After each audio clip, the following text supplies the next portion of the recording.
You know, one thing, we'll go out, we'll toss this pass right out to Brian because the high school football going on tonight. It's almost time for the Blitz, the Pizza Hut 2-minute warning. Let's get to Brian in the newsroom. Well, Hut, Mother Nature, Donnie, though, not kind to some of our games. We actually have one that's still going on. Wait until you see what happened that game coming up on the Blitz. But here in our 2-minute warning, a unique matchup. Parrott usually plays 8-man football, but for the first time since 1988, they added 3 players on the field, played an 11-man game against the Beargrass Charter Bears, and it was a good one in Kinston. When they got going, Parrott didn't have any problems adjusting to those 3 extra players. They came running out, went right down the field, scored a couple of times, and then how about one more time as Matthew Huntley goes in to make it 12-0, but who let the dogs out? Well, Beargrass is going to let their defense out, and they're going to get a fumble and score to cut the lead to 12-8. It would stay that way until the 4th quarter when the Parrott Academy, here they come, and here they go. Down to the goal line, they would score and go up 20-8, and that's how this one finished. Parrott Academy, they might like this 11-man football. They win it 25-8.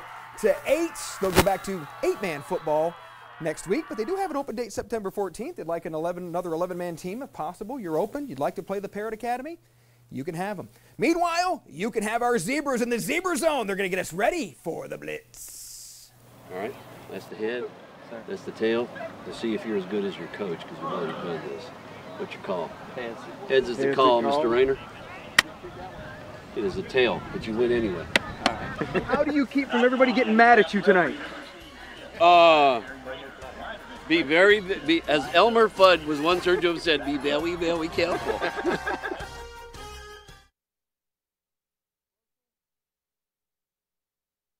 Football, New Chance, let's go!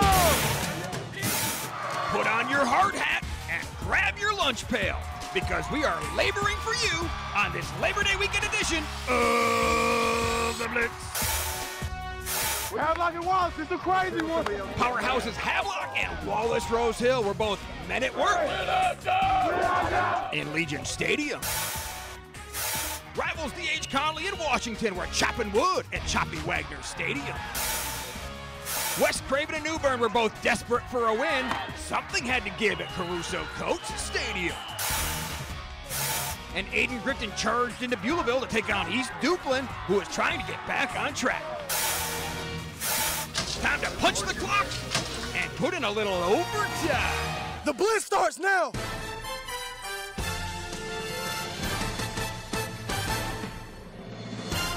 Well, we have this long, drawn-out weekend of football that started last night with high school and colleges playing and runs all the way through Monday. So we are definitely laboring for you, but is it really work, Brian? It is when you have to sit through long lightning and rain delays like we did for several games tonight. We'll get to those, but let's start with our Barber Hendrick Honda Blitz Premier matchup. A couple of teams, Aiden Grifton, East Duplin, that love to run it. They're powerhouses, but both coming off rare losses. Well, East Duplin, they were certainly motivated. Look at Laquan Brown go all the way. East Duplin had a 28-14 lead. Let's go, East Duplin! We have a Sasquatch sighting. He was excited until this happened. Balake, Blake McLawhorn, the TD pass to Jeffrey Gunter, and all of a sudden, 28-20. East Duplin still hanging under the lead. AG with a chance. 4th and goal, last minute of the game. The pass is incomplete, and East Duplin holds on to win it. Yeah, 28-20. We did not talk to Battle Holly after the game. One of his players hurt, so he went to the hospital with him. Southwest Onslow galloped to the other side of Jacksonville to take on undefeated White Oak. The Stallions, they are now rolling. White Oak didn't stand a chance. In the first half, they were down 42-0. And then number 90, 44. Zachary Dugan, a couple of runs as Southwest is trying to grind it out and finish it off a running clock in the second half. The only thing they didn't get, the shutout. White Oak did score. Josh Ingram scored late, but still. The Stallions get the big victory by the final of 42. 2 big ones in a row. 8. Richlands traveled all the way across Onslow County in search of its first win of the season. They were pumped up. The Wildcats played in Swansboro in the friendly city by the sea. That single wing offense looks even better than last year. Ethan Richmond up the gut for the score. Richlands, they led 27-0. Swansboro would score in the 4th quarter though, Brian. Emmanuel Barrios with the QB keeper, and he would eventually find the end zone. Now, Tim Lespada is actually leaving in a few hours to go to Happy Valley to see his former Pirates, DeAndre Tompkins, and Penn State take on App. That's tomorrow, but a long drive after this one. Swansboro falls 27-7. A lot of drive time to think about what went wrong for Tim Espada and the Pirates, their first loss of the year. You got some interesting helmets in front of you over there. Superpowers. Havelock and Wallace Rose Hill met for the second straight year. Remember last year when the Bulldogs went into Rams Stadium? They won 26-21. They do not forget that one. Caleb King was out for them today. Well, that led to their fourth straight state championship. Havelock looking for payback tonight, playing in their first game at Legion Stadium. But hold on, them Bulldogs, they were turning things on their head again. Anthony Bird on a 4th and 1 gets the first down. And then number 1 did the hard work. You get him down to the goal line. He's going to score. And Wallace had the 6-0 lead. But here comes the Havelock Rams. Cameron Hutchinson, just a ball down at the goal line. He scores. They would go up 7-6. Kevin Motzinger says, well, I don't know if we're going to get the upset tonight with Anthony Harris at quarterback. He's going to go deep to Jason Wilson, who makes the diving catch. The problem is shooting at Legion Stadium, people like to stand in the end zone all the time. Caleb King says, hey, I had a clear view of it and a clear view of Welton Spotsville out of the Wildcat. And Havelock gets that payback, 69-34. First time since 2012. Wallace Rose Hill has lost back-to-back games. Next up for Havelock is J.H. Rose, 2-0 Rapids, visited 2-0 Hunt and Wilson, and when I got there, the kids were just sitting in the baseball dugout. Look behind them. Yeah, lightning, the problem over the Wilson area. They never got it restarted. Rose leading 14-6 in the first. They're going to resume it Monday at 6:30, so Coach Wotecki not happy. A little smile there, but not happy. They've got to return to Wilson Monday evening and then have to play Havelock on Friday. Old rivals North Pitt and Green Central met in Snow Hill, where lightning was a problem there too, but they got this one started. It's because they have lucky number 7, A.J. Dupree. 50-yard TD, almost loses the luggage, but holds on to it. He scores. Remember, A.J. played behind 2,000-yard rushers last year, and that's Pat the Ram. No Charlie this year. Charlie went to the big wolf factory in the sky, and we paused for a moment of silence. Isarian Blango, blang, he scores for North Pitt. They tied this thing up at 8 apiece. And Coach Watford, a rare smile to start the season. But then here comes B.J. Corbin. The Rams starting quarterback, a nice run. Going to get hurt at the end of this play. He'd leave, but you know when you have A.J. Dupree, no problem. He scores. Lightning ended up hitting that area in the second quarter. They decided they're not going to pick it up. Rams get the win, 14-8, making Alan Booten happy. He beat his alma mater. We're just getting started here, Brian. We're just getting started here on the Blitz. You got to turn the volume up a little bit on that. Bunch more highlights to show you, but first, our super metal structure fans in the stands. We go to West Carteret. The Patriot Militia fired up. We're going to show you West Carteret and Croatan highlights next on the Blitz.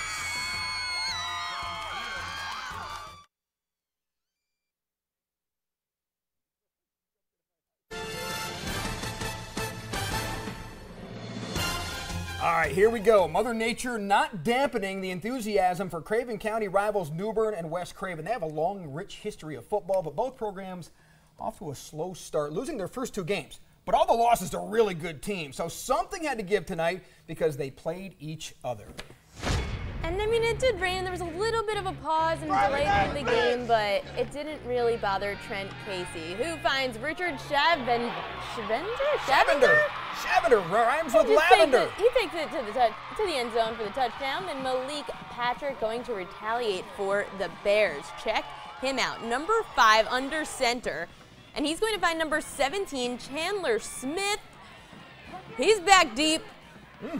But that's not all, because then Patrick again, because of course there they don't score, but Terrell Tucker, he scores. New Bern wins 30-26. Wow. So West Craven now 0-3. 0-3, New Bern gets its first win of the year. Next up for the Eagles, West Carteret. The Patriots had another intra-county rivalry game, this one with Croatan.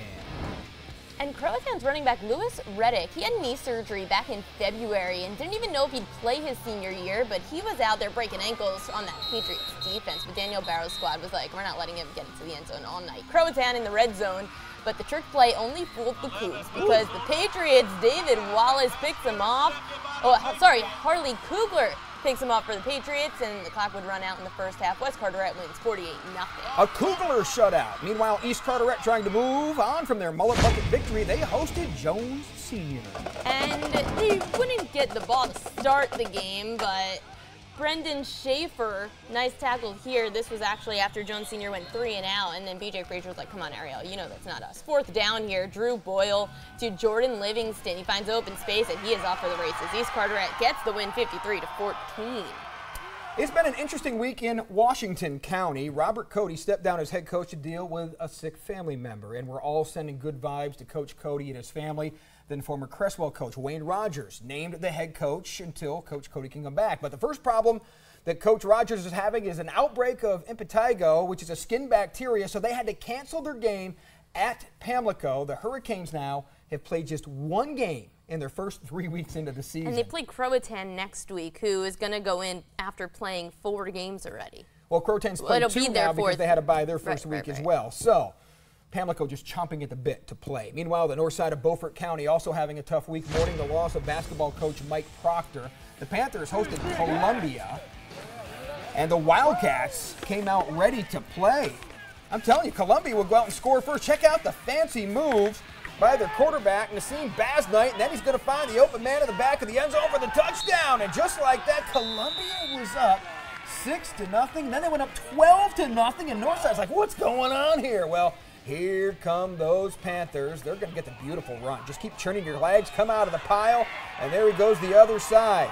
As Northside's Fred Taylor, looking like the old Fred Taylor from the Jaguars. The Wildcats say, can we come back? No, they couldn't. Northside is going to get the victory as they get another TD, this time by Tyshawn Robertson, and they honor Coach Proctor's memory with a 56-18 win. That one called in the 4th quarter also because of lightning. Southside's fresh off its first win. They hosted winless Perquimans tonight. Yeah, the Pirates have had their struggles, so the Seahawks thought they could fatten up on them, and they did. Hayden Mayo. Put a little mayo on that thing. Makes it taste better and look better. Mayo. Gotta have those condiments. Mayo, have another? Why, sure we can. Hayden Mayo. I like the first mayo better. He's gonna take this one in. No big deal. But then we turn things over to Chris Brinkley. Number 28 comes out of the backfield. After we take a look at the cheerleaders, here he is. There's Brinkley. I guess you could think of something with like Brink, like the jewelry. 47-0 the final in that one. Rivals Topsail and Dixon met in the southern part of Onslow County. The Pirates 2-0, the Bulldogs 0-2. And Topsail, they would come out, and it took them a while, but they finally get in the end zone on the pass. Jonathan Ward, the touchdown.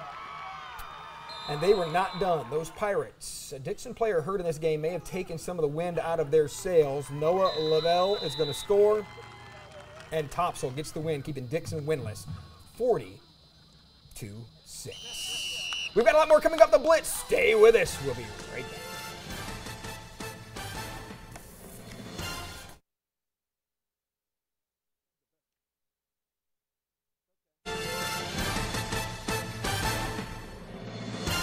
All right, this week's Blitz Battle Royale featuring longtime rivals D.H. Conley and Washington. They've played some wild games through the years, and they had another wild one tonight because of, thank you, Mother Nature. They met at Choppy Wagner Stadium in the original Washington, and this one was a wild shootout in the first half. As Nate Connor says, can we keep the Lightning away? Well, they would in the first half. They met at the halftime before they had a delay. In Washington, they would take the lead on a beautiful TD pass to Montrese Selby, and then check it out, they would score again, and just like that, they had the lead going into halftime, but then long lightning delay. They finally got the second half started a little after 10 o'clock. Look at them looking at those radar maps. Everybody's got their own radars now. They're all experts like Donnie Cox, and Conley comes back in the second half, and they get the win by the final of 56-45. Greg Payne is there. He's going to get a report for us. We'll have it for you coming up, I think, Monday when we do a little recap of this game.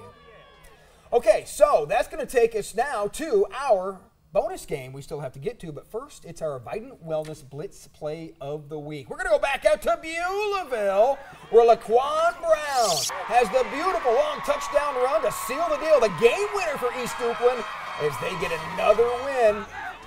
Coming up next in the Blitz, our bonus game, and a look back at some of last night's interesting games.